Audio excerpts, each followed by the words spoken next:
Le 4 quarts politique de la semaine, l'émission hebdomadaire du dimanche matin qui vous aide à décrypter, à analyser, à approfondir l'actualité de cette semaine avec nos intervenants. Richard Licia, éditorialiste au quotidien du Médecin, Anne Dastakian-Marianne qui nous rejoindra tout à l'heure, Alberto Toscano, président de l'Association de la presse européenne, et Émile Mallet, Passage et LCP. Nous parlerons de la situation sanitaire et de ses conséquences en Europe, de la question arménienne et de la conférence de Durban 4 qui doit se tenir en septembre 2021. Et on va commencer avec vous, Richard Licia, bonjour.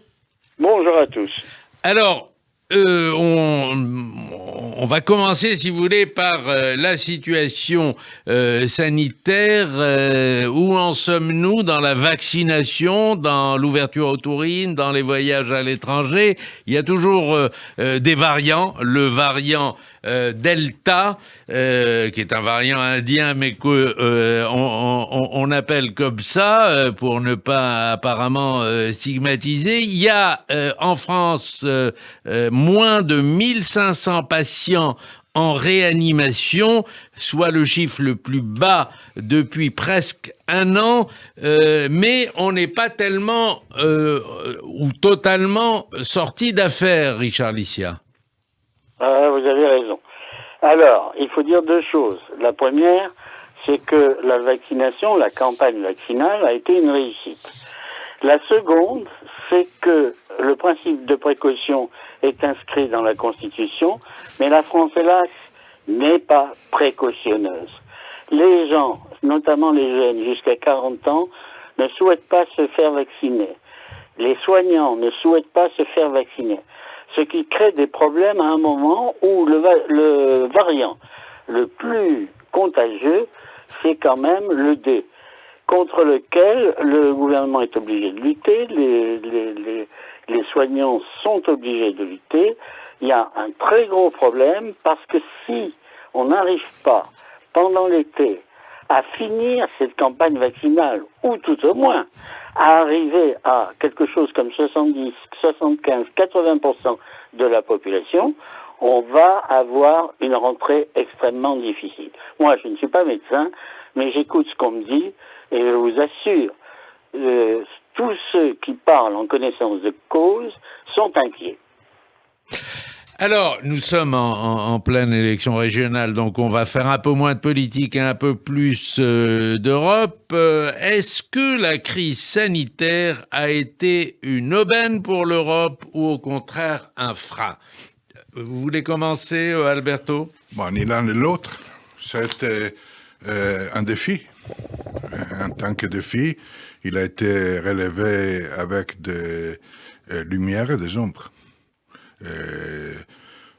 Dans la première période de la campagne vaccinale, on accusait l'Europe d'avoir centralisé les achats de vaccins et d'avoir eu des comportements inopportuns et peu efficaces. Aujourd'hui, cette critique est moins fréquente et je pense moins justifiée. Ceci dit, il est évident, au-delà de tous les discours qui peuvent paraître idéologiques au sujet de l'Europe, qu'on est dans un cadre commun, géopolitique commun, et qui est évidemment, dans le cas de défis de cette nature pandémique, on doit se rassembler, on doit coordonner nos actions sur le terrain sanitaire. Émile Mallet. Je crois d'abord qu'il faut souligner que la France a joué un rôle majeur dans la vaccination, mais pas au niveau présent, mais par le passé. C'est en 1960 que l'équipe Monod-Gros, à laquelle s'est joint Jacob, qui ont eu d'ailleurs le prix Nobel, c'est grâce à eux, si je puis dire, qu'on a développé la question de l'ARN et notamment l'ARN messager. Mais on se rend compte aussi des défaillances françaises en matière de technologie, c'est-à-dire qu'on est allé vers un vaccin pastoral, c'est-à-dire classique, Or, c'est le vaccin à ARN messager qui a fonctionné. C'est grâce à ce vaccin à ARN messager que la situation s'est améliorée partout en Europe et dans le monde. Donc, retard au niveau de la recherche française, et cette crise, en ce qui concerne la France, nous apprend 2 ou 3 choses. Premièrement, il faut remettre la science et la recherche scientifique et ses applications technologiques à un niveau meilleur. Deuxièmement, la politique de santé doit être revue de fond en comble pour permettre plus de prévention. Il ne s'agit pas de toucher au plateau technique, mais il s'agit de plus de prévention. Maintenant, quant à votre question sur la vaccination en Europe, écoutez, il y a des distorsions selon les pays. Ces distorsions sont liées aux effets socio-culturels.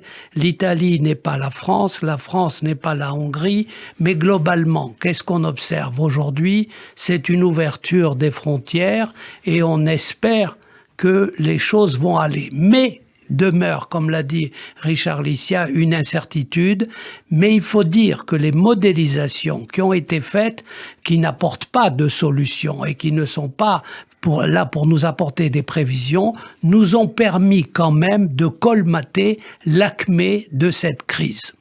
Il faut rajouter, si vous permettez, que le nombre de vaccinés est pratiquement identique en France et en Italie. Et par rapport à la population, il y a une cohérence entre la situation française, italienne et allemande, dont l'effort a été en réalité le même proportionnellement à la population, et je dois dire avec une remarquable efficacité. Ça, quand même, il faut le dire.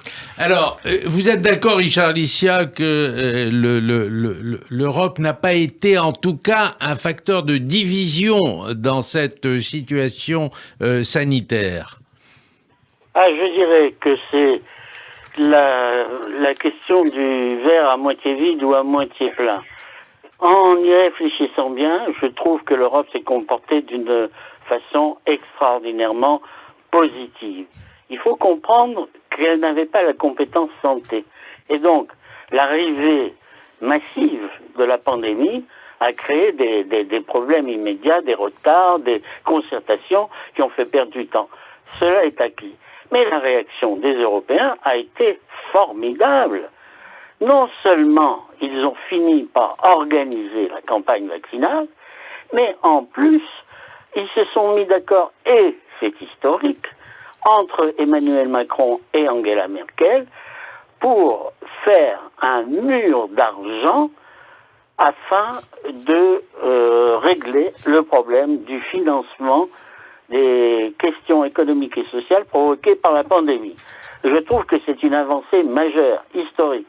Je trouve que c'est très positif. Cela dit, il faut comprendre aussi que on critique toujours les gouvernements. Et on critique en France le gouvernement actuel. Il ne viendrait à l'idée de personne de critiquer le peuple. Le peuple français, pour ne pas juger les autres, le peuple français, encore une fois, n'a pas le sens de la prévention et croit davantage aux loisirs, aux vacances et au farniente qu'à la vaccination. Et c'est très dommage. Et c'est très difficile, dans un pays démocratique, d'obliger les gens à se faire vacciner. Voilà le problème. Alors, on va parler d'autres facteurs de division. Je me permets de souligner que l'Europe n'est pas que Angela Merkel et Emmanuel Macron, comme ça, au passage. Oui, non, je pense qu'il faut dire un mot quand même, que l'Europe, ça marche pas si bien que ça. Parce que dans les classements internationaux, sur le plan de l'industrialisation, la France est considérablement en retard. Sur le plan de la recherche scientifique, la France est considérablement en retard. Par rapport au plan de relance américain de Joe Biden, les milliards des États-Unis, on n'a pas encore la possibilité pour la France et l'Europe d'être stratégiquement en compétition avec la Chine et les États-Unis.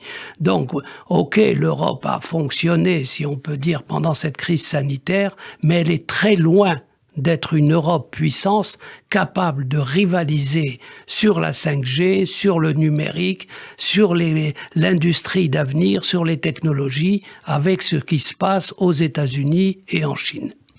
Alors, on va faire simplement un tour de table parce qu'on a parlé des facteurs unificateurs en Europe, mais il y a beaucoup de facteurs de division. On verra tout à l'heure sur la question arménienne si c'est un facteur de division ou pas. Mais est-ce que vous avez le sentiment, alors je me tourne d'abord vers Alberto Toscano, est-ce que l'abstention qui a eu, on verra ce qui va se passer en ce dimanche pour le second tour, mais cette abstention massive, est-ce que c'est un phénomène purement français ou est-ce que c'est un phénomène européen de désaffection, de ce qu'on a appelé la fatigue démocratique? Alors, tour de table rapide là-dessus. Alberto, vous avez la parole. Ouais, il y a un côté général, les institutions démocratiques sont en difficulté partout.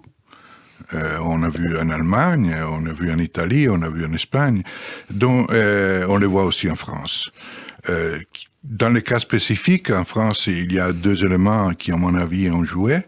Il y a le problème de suite de la pandémie, qui n'encourage pas à aller aux urnes. Il y a une campagne électorale qui a laissé à désirer. Il y a une condition spécifique à la démocratie française. Aujourd'hui, en France, entre peuple et institutions, il y a un mur de plus en plus solide, de plus en plus haut, malheureusement. Moi, je Émile dirais rapidement. qu'il y a un effet bénéfique de la crise sur le vote. Parce que qu'est-ce qu'on observe dans le vote au premier tour des régionales? Qui a gagné? Ont gagné les partis traditionnels, c'est-à-dire les Républicains à droite, le Parti socialiste à gauche. Et qui est-ce qui les sortants de manière générale. Oui. Et qui a perdu les extrêmes à droite et à gauche? Ça veut dire quoi? Ça veut dire oui, mais la crise a montré qu'il y avait une position de raison, c'est-à-dire que les gens ont voté pour l'existant. Et c'est l'effet de la crise, c'est-à-dire que cette incertitude a rendu les gens un peu raisonnables. Bon, maintenant, au-delà de cette hypothèse, c'est vrai que l'abstention montre qu'il y a un risque pour la démocratie et que la représentation démocratique a besoin d'être revigorée aujourd'hui parce que les gens n'ont pas compris à quoi servaient ces régionales, in fine. Alors, on va marquer une pause et ensuite, Anne Datakian va se rejoindre à nous pour parler de la question arménienne et des déclarations de Joe Biden et de Yair Lapid. Au 4 quarts politique de la semaine avec autour de nos micros Richard Licia, Anne Datakian, Alberto Toscano et Émile Mallet. On va parler de Joe Biden qui a reconnu le génocide arménien, ce qui est tout de même une grande avancée puisque Trump s'y est jusqu'à présent refusé. Et Yair Lapid, le nouveau ministre israélien des Affaires étrangères, a été également dans ce sens. En tout cas, il y est favorable. Anne Datakian, bonjour. Bonjour. C'est un pas important de la part de Joe Biden. En effet, il aura fallu attendre plus d'un siècle, puisque ce génocide a eu lieu en 1915, mais c'était une promesse récurrente de tous les candidats américains à la présidence, puisqu'il y a plus d'1 million d'Américains d'origine arménienne qui vivent pour la plupart en Californie. Donc, la plupart des candidats, aussi bien dans les deux camps, sans doute à l'exception en effet de Donald Trump, mais surtout les démocrates, mais aussi les républicains, s'y engageaient. Et le moment venu, c'est-à-dire à la date du 24 avril, qui est la journée commémorative du génocide des Arméniens, date de l'arrestation de toute l'élite de Constantinople, arménienne, eh bien, chaque fois, les présidents faisaient une déclaration, mais en prenant soin de ne pas prononcer le mot qui fâche, c'est-à-dire l'auteur du génocide arménien, c'est-à-dire, il me semble, je le dis sous votre contrôle parce que vous connaissez mieux la situation que moi, il me semble par exemple que la France a reconnu publiquement le génocide arménien par un article de loi très bref. La France reconnaît publiquement le génocide arménien de 1915, mais il n'était pas fait mention de l'auteur, alors que Joe Biden le fait explicitement, à ma connaissance. Voilà, mais donc avec le temps personne n'ignorait où ça s'est passé et qui en était l'auteur. Et en effet, Joe Biden qui a montré sa propension à parler fort, par exemple quand il a traité Poutine d'assassin, n'a pas peur de prononcer les mots qui fâchent. Il faut ajouter que 900 personnes ont marché cette semaine sur le consulat de Turquie à Marseille pour demander de la part de la Turquie une reconnaissance du génocide arménien. Ça n'est pas près d'arriver à Alberto Toscano. Oui, moi je ne peux pas rajouter quelque chose à ce que Anne a dit très bien. L'auteur d'ailleurs c'est l'Empire ottoman, parce qu'en 1915 il n'y avait pas la Turquie actuelle. Mais sans doute les Turcs sont responsables de ce génocide. Mais si vous me permettez, je voudrais profiter de mon temps pour poser une question à Anne Dastakian, qui est grande experte de l'Europe de l'Est. Anne, au sommet européen de ce jour, on a parlé de la possibilité d'un sommet Europe-Poutine. Cette idée divise les Européens, a divisé les leaders européens. Est-ce que tu penses qu'un sommet Europe-Poutine serait aujourd'hui un avantage plus pour l'Europe ou plus pour Poutine? Anne Dastakian. C'est difficile de répondre à cette question, et encore faudrait-il qu'il en sorte quelque chose. Or, dans la situation actuelle, il ne sort pas grand-chose de ce genre de sommet. Voilà. Et comme le disait très bien une radio concurrente ce matin, Monsieur Poutine ne comprend que le rapport de force. Donc, quand Monsieur Biden lui parle et même le traite d'assassin, il l'écoute d'une certaine manière. Et l'Europe, d'autant plus qu'elle est divisée sur ce point, n'a pas ce poids. Mais comme disait Biden quand il a traité dans son interview Poutine d'assassin, ça ne nous empêche pas de continuer à mâcher du chewing-gum et à parler des sujets importants. C'est ça qui est en question, parler des sujets importants, arriver à parler des sujets importants. Alors je reviens à la question arménienne après cette parenthèse qui est tout à fait utile. Encore un mot, Anne Dastakian. Vous avez évoqué cette annonce par Yair Lapid qui pourrait aller dans le même sens que Joe Biden, puisque Israël, jusqu'à présent, est-ce que c'est en raison de ses relations avec la Turquie, jusqu'à présent, n'a pas fait ce geste de reconnaissance du génocide arménien, et Yair Lapid a l'air d'aller dans ce sens.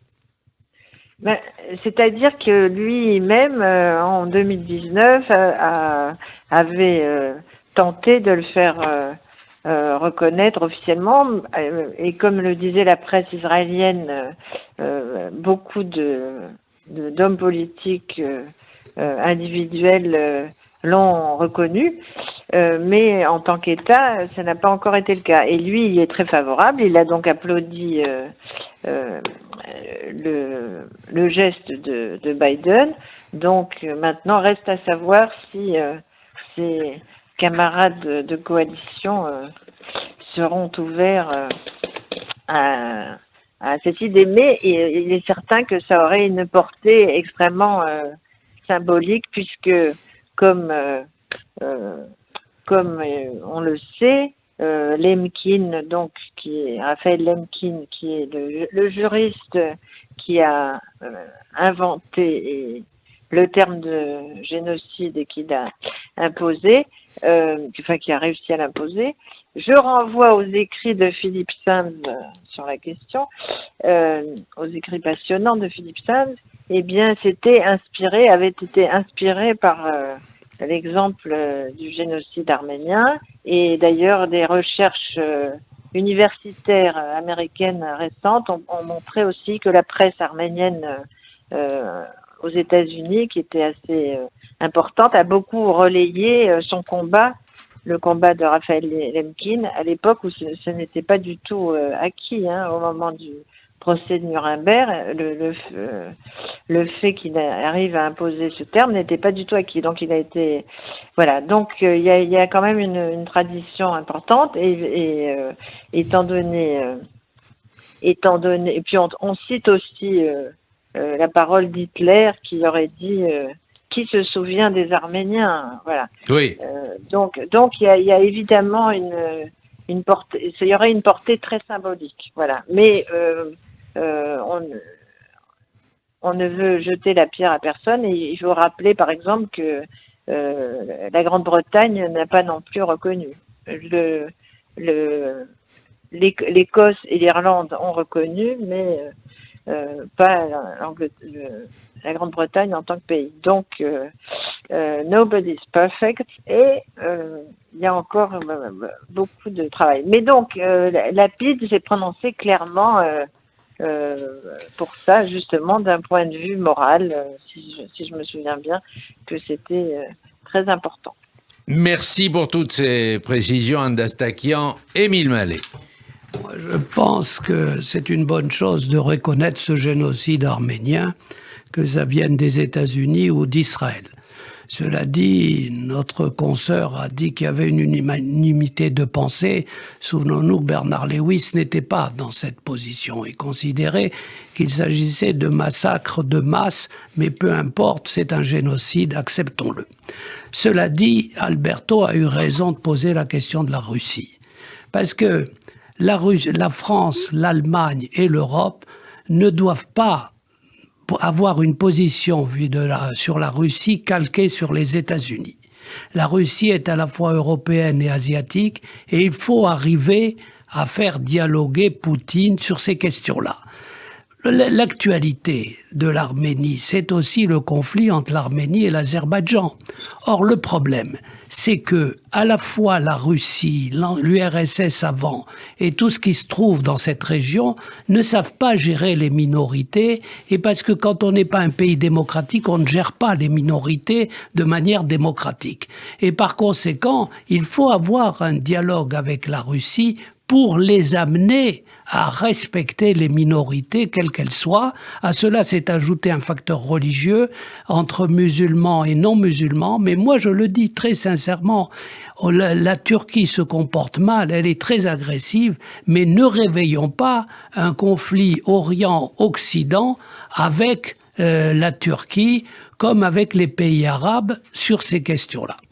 Richard Licia. Écoutez, moi je suis un peu loin de toutes ces subtilités diplomatiques qui ont été mentionnées, que je respecte, mais qui, à mon avis, ne sont pas le fond de l'histoire. Le fond de l'histoire, il y a eu un génocide en Arménie. Il a été commis par l'Empire ottoman. La Turquie, il y a continuité de l'État, la Turquie nouvelle a ses responsabilités. Elle est révisionniste. Elle est négationniste. Pour Israël, il y a un seul choix possible. Israël est en partie le résultat d'un génocide. Israël doit reconnaître le génocide arménien. Et la déclaration de Lapide va dans ce sens. Ce serait mieux si ça avait été Naftali Bennett. Cela étant, les Israéliens, pour le génocide du Rwanda, ont été complètement du côté des Tutsis, et ils ont aidé le Rwanda à se reconstruire. Et ils ont contribué à la protection des Tutsis. Par conséquent, ce n'est pas tant Israël à qui il faut faire des reproches, mais à ces pays qui hésitent, parce qu'ils ont toujours peur de faire de la peine à la Turquie. Si vous voyez le contexte, vous constaterez, après le dernier sommet de l'OTAN, que la Turquie comprend parfaitement le rapport de force et qu'elle s'est rapprochée des Occidentaux et qu'elle commence à comprendre qu'elle ne peut pas agir toute seule et que dans ces conditions, si elle veut réintégrer l'OTAN, il faut qu'elle accepte un jugement dicté par l'histoire et que seuls les pays démocratiques sont capables d'émettre. Alors que Dieu vous entende, mais enfin, c'est pas encore le cas. Hein. Ils se sont rapprochés, effectivement. Les Turcs se sont rapprochés. Attendez, parce qu'on doit marquer une pause. Et ensuite, c'est pas question de réintégrer. La Turquie n'est jamais sortie de l'OTAN. Elle n'est jamais sortie de l'OTAN, oui, c'est vrai. Alors, on marque une pause et le 4 quarts politique de la semaine revient dans un instant.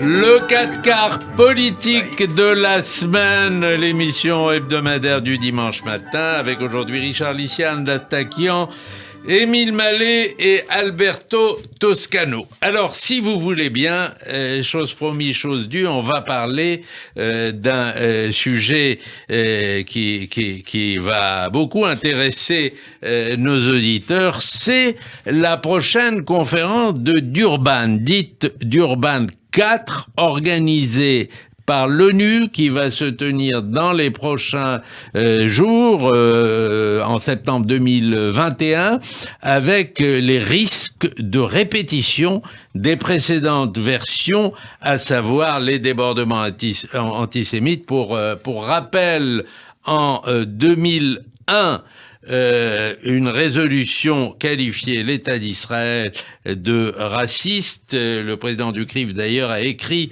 au président de la République, Emmanuel Macron, pour désengager la France de cette conférence et tout mettre en œuvre pour y arriver. Est-ce qu'il y a une chance d'y arriver et que les pays européens rejoignent les États-Unis, le Canada, l'Australie, le Royaume-Uni, Israël dans cette position? Alberto Toscano. Je peux seulement dire que je peux l'espérer, qu'on peut l'espérer.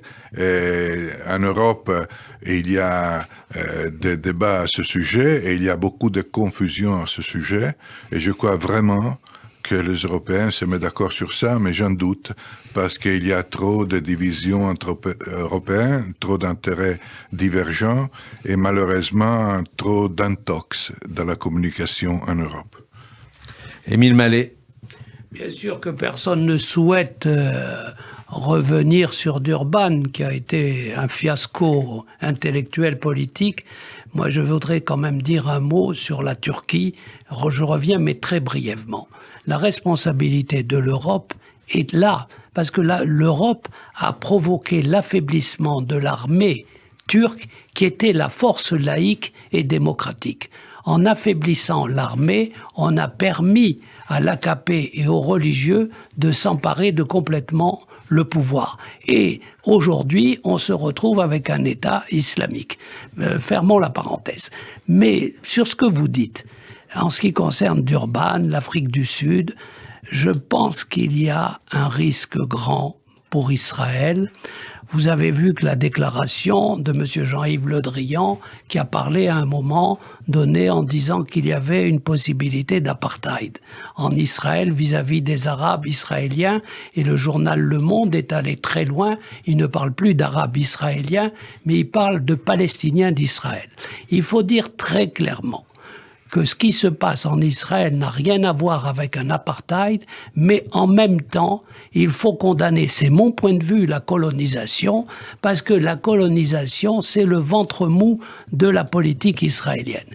Il est temps aujourd'hui, puisque Yair Lapid a formé un gouvernement de coalition avec Bennett, d'accepter cette démocratisation aussi, et ça me paraît, au regard de cette notion d'apartheid, qui risque d'illégitimer la société israélienne qui est véritablement démocratique, il s'agit d'avoir une position à ce sujet, là aussi, qui serait symbolique. Mais enfin, vous savez très bien qu'à Durban, il n'est pas du tout question de colonisation. C'est pas ça qui est en question. C'est tout à fait autre chose. Et il y a 20 ans, l'État d'Israël a été qualifié d'État raciste. On est très loin du discours sur... Cher Shlomo, il ne faut pas donner un prétexte à ce mouvement Vogue, à ce qui se passe. Alors on va parler du mouvement Oui, mais Vogue, à ce qui se passe partout dans le monde et qui consiste à délégitimer les démocraties à partir de ces mouvements identitaires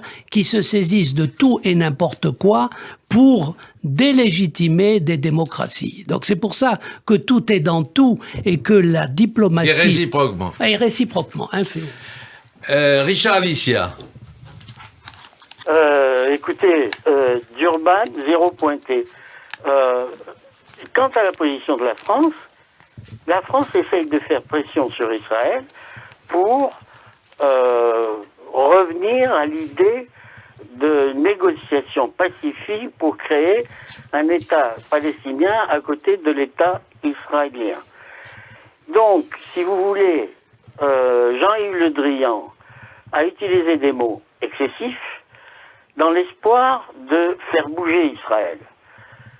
Je ne suis pas absolument hostile à cette démarche, bien qu'elle utilise des mots un peu graves, mais je crois qu'on s'y prend mal et que tout ce que peut faire Durban, c'est de durcir les positions israéliennes. Israël est sur la défensive et on ne le comprend pas bien à l'étranger. En plus de ça, il y a toute une galaxie d'indigénistes, de racialisés et de gens comme ça qui vont se retrouver à Durban et qui n'ont qu'un bouc émissaire, c'est Israël. Par conséquent, moi, je n'accorde aucun intérêt à ce qui va se passer à Durban. Eh ben voilà qui est clair. Alors vous parlez des racialisés, parce qu'on va en parler tout à l'heure. J'ai mené un entretien avec Mathieu Bock-Côté qu'on écoutera à 15h. C'est une heure de conversation sur son livre sur le discours racialiste et la gauche woke. Son livre s'appelle La Révolution racialiste, c'est paru aux presses de la Cité. La gauche woke dont vous avez parlé sur LCP, mon cher Émile, dans votre émission Ces idées qui gouvernent le monde, mais on risque de retrouver tous ces thèmes de la gauche dite woke à Durban. Émile Mallet. D'abord, il faut dire à nos auditeurs que le mot woke veut dire éveillé. Éveillé à quoi? C'est-à-dire éveillé... Éveillé par opposition aux endormis. Éveillé Nous sommes tous endormis. Éveillé au meilleur et éveillé au pire. C'est-à-dire qu'aujourd'hui, la démocratie, le politique est déconsidéré et donc, à travers le trou de la serrure, il y a des mouvements identitaires, racialistes, il y a des mouvements autour du néo-féminisme, il y a des mouvements dans les universités avec la cancel culture. Si quelqu'un dit quelque chose qui vous plaît pas, eh ben il faut le supprimer, en tout cas supprimer son point de vue. On pourrait dire que tout cela est négligeable, mais ça n'est pas négligeable dans la mesure où les réseaux sociaux s'en sont emparés et dans la mesure où la démocratie est affaiblie. Je crois plus que jamais, c'est mon point de vue, il faut s'en tenir à des principes républicains.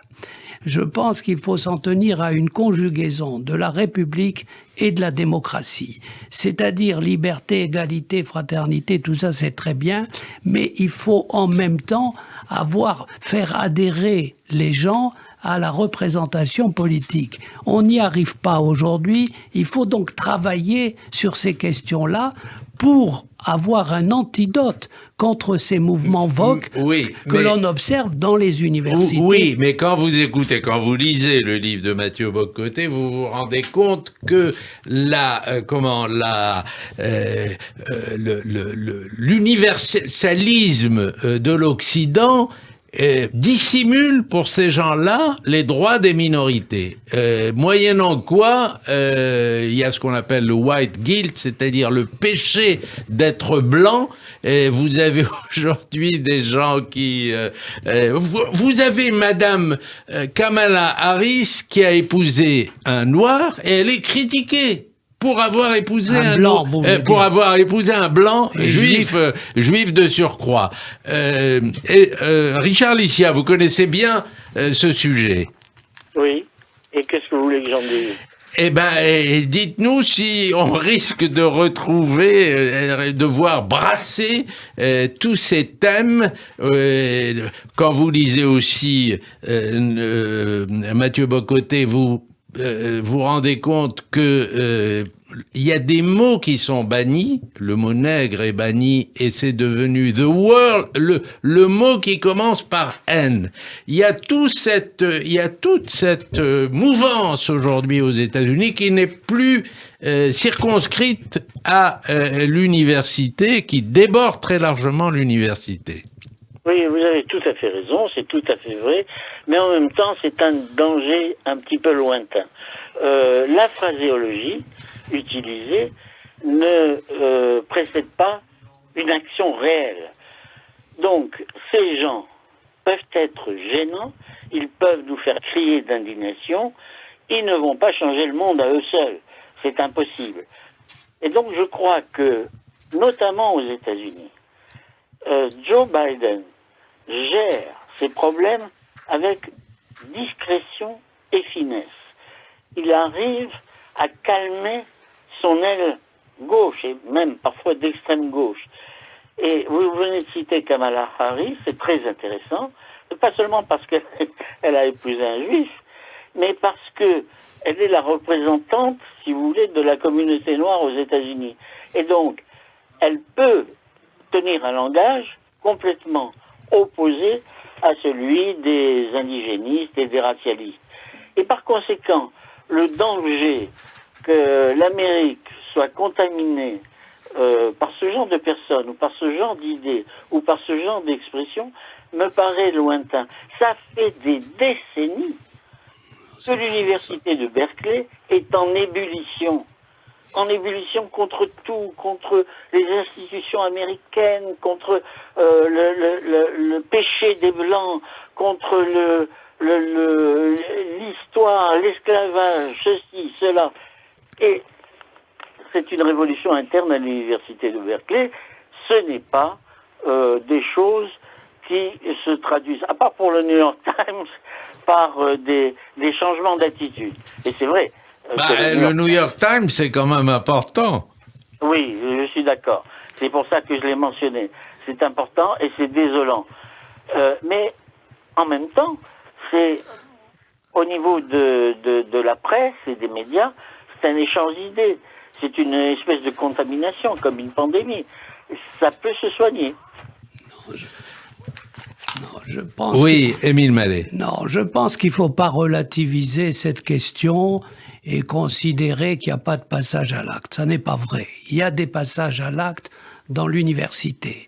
Dans le choix des thèses, les thèses aujourd'hui, dans les grandes universités américaines, dans une grande proportion, il y a des thèses sur ce néo-identitarisme, sur ce racialisme, et qui s'appuient en le déformant sur les grands auteurs. C'est-à-dire qu'on prend Lévi-Strauss et on le met à une sauce gauchiste. Et ça, c'est plus profond que ce qui a été dit. C'est pas uniquement au niveau de l'université. Il y a une radicalisation des mouvements de contestation. Nous sommes contre le racisme. Mais quand l'antiracisme, en quelque sorte, est lui-même racialisé, c'est plus qu'une confusion de circonstances. C'est un mouvement qui est assez profond, et ce mouvement-là, il vient justement en contrepartie de l'affaiblissement des politiques. C'est-à-dire qu'aux États-Unis, comme en France, comme en Europe, ailleurs en Europe, la gauche a choisi les questions sociétales au détriment de la question sociale. C'est là ce qui est au fond du problème. Donc il y a une conjugaison de cette gauche identitaire. Absolument, c'est-à-dire qu'il y a les Noirs. Le monde se partage entre Noirs et Blancs, et la question sociale est totalement évacuée. Je vais vous dire, je rappellerai à Richard Lissia que moi, quand j'allais aux États-Unis il y a 25 ans, j'assistais des fois à des dîners de Shabbat chez des intellectuels juifs américains où il y avait des Noirs à la table et il y avait une véritable fraternité. Or, cette chose-là n'existe plus.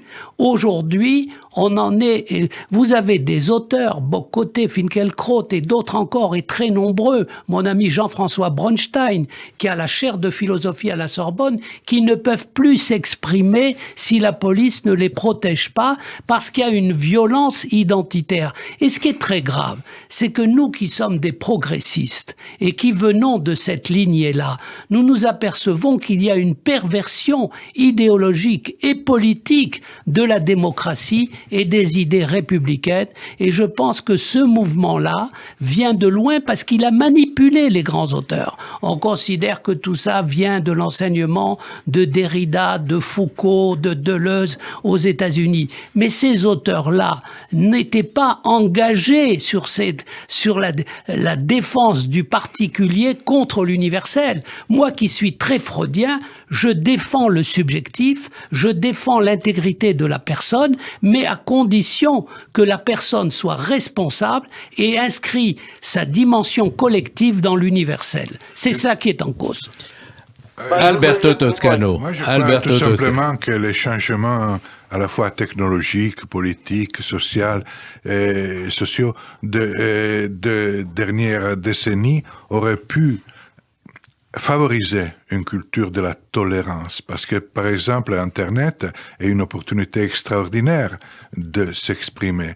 Et par exemple, notre démocratie, avec son besoin de se développer, de s'améliorer, de se radicaliser dans la société, aurait pu pousser vers une tolérance réciproque entre personnes et entre opinions. Et par contre, ce qui s'est passé est exactement l'inverse. On a vu se développer une culture de l'intolérance. Intolérance parfois identitaire, parfois politique, parfois de toute nature. Et cette culture de l'intolérance est vraiment le cancer qui est en train de faire beaucoup de mal. Le cancer, je sais pas, mais la maladie, l'une des maladies qui sont en train de faire du mal à notre société, à notre démocratie, qui aujourd'hui est dans un moment très difficile. On parlait tout à l'heure de la présence, de l'affluence aux urnes en France aujourd'hui, mais dans d'autres pays aussi, qui faiblit. Et donc, on voit notre démocratie avoir besoin de se transformer. On voit que les solutions qui ont été trouvées, par exemple les primaires, n'ont pas donné les résultats escomptés, voire espérés. On ne voit pas de solutions, mais on voit ce mal qui est l'intolérance, qui se diffuse grâce à l'Internet, grâce à plein de formes, qui se diffuse dans les universités, qui se diffuse là où on a plus besoin de liberté. Notre maladie, à mon avis, est l'intolérance. Richard Lissia. Écoutez, moi je veux reprendre un peu Émile Mallet sur ce qu'il a dit, parce que le phénomène auquel nous assistons, notamment aux États-Unis, il n'est pas né sans raison. Il a été alimenté par des événements terribles. Il y a du racisme aux États-Unis et les Noirs sont victimes de racisme, comme les Mexicains ou les Latinos. Et ce racisme, c'est un racisme tueur. Hein. Les flics américains ont tué tranquillement des quantités de Noirs qui passaient par là. Donc, on ne peut pas nier non plus qu'il y a une raison à ce phénomène qui est d'abord un phénomène de défense et qui devient très agressif. Et par conséquent, le seul moyen de résoudre le problème, c'est d'abord de donner aux Noirs et aux autres, aux minorités, les droits qui conviennent, et ensuite de les convaincre qu'une guerre civile n'est pas acceptable dans une démocratie, et que par conséquent, c'est dans l'égalité des droits qu'on parviendra à résoudre le problème. Émile Mallet. Je pense que la question de ce mouvement Wok, que vous avez raison d'évoquer, Shlomo, vient de loin. Hannah Arendt, déjà il y a plus de 70 ans, montrait qu'il y avait un malaise dans la culture et que ce malaise était dû à une contestation de l'autorité, à un affaiblissement des idées religieuses, à un affaiblissement de la démocratie. C'est-à-dire qu'elle... Et de l'éducation. Et de l'éducation, et elle mettait beaucoup l'accent d'ailleurs sur l'éducation aux États-Unis. Partout en Europe également. Hein. Vous savez, on n'est pas sorti indemne de la Seconde Guerre mondiale, même si la guerre a été gagnée par les alliés, disons, démocratiques, par rapport au régime nazi.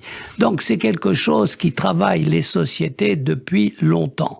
Et il faut dire, et ça, je vais chagriner notre ami Alberto, mais je pense que l'Europe, qui a dans son héritage les Lumières, qui a dans son héritage la Renaissance, qui a dans son héritage un paquet de choses merveilleuses, de la musique à la littérature, de la peinture à la sculpture, elle ne s'est pas faite sur cette dimension artistique, culturelle, créative. On a laissé trop, on a cru que le capitalisme, à lui tout seul, allait civiliser les masses, les foules. Ça n'est pas le cas. On s'en aperçoit aux États-Unis comme ailleurs. Il suffit pas que Biden lève l'étendard démocratique, mais qu'est-ce qu'il représente, cet étendard démocratique, sur le plan de la culture, sur le plan du social, sur le plan des inégalités. Donc vous voyez, il y a beaucoup de choses. Parce que les peuples, je vais le dire, sont plus raisonnables qu'on le pense. Je termine juste par là. Regardez ce qui s'est passé en Italie. Quand Mario Draghi est arrivé à la tête du gouvernement, eh ben, l'Italie a compris que l'intérêt national pouvait coïncider avec la concorde. C'est-à-dire que les peuples ont aussi du bon sens quand par le haut, ils sont dirigés avec autorité, mais également avec discernement. Alberto Toscano, vous avez le dernier mot. Je suis pas chagriné du tout, je suis d'accord. Aujourd'hui, je crois qu'il y a des défis pour l'Europe. Il faut aller aux racines. Pour gagner ce défi, il faut aller aux racines de la naissance de cette intégration européenne. Ces racines sont la guerre mondiale, le génocide, le besoin de trouver la paix sur un terrain qui avait vu jusqu'à là autant de catastrophes. Merci, c'était le 4 quarts politique de la semaine, l'émission hebdomadaire du dimanche matin. Merci à Richard Licia, Anne Dastakian, Alberto Toscano et Émile Mallet. Allez voter et bon dimanche à tous. Bien voté.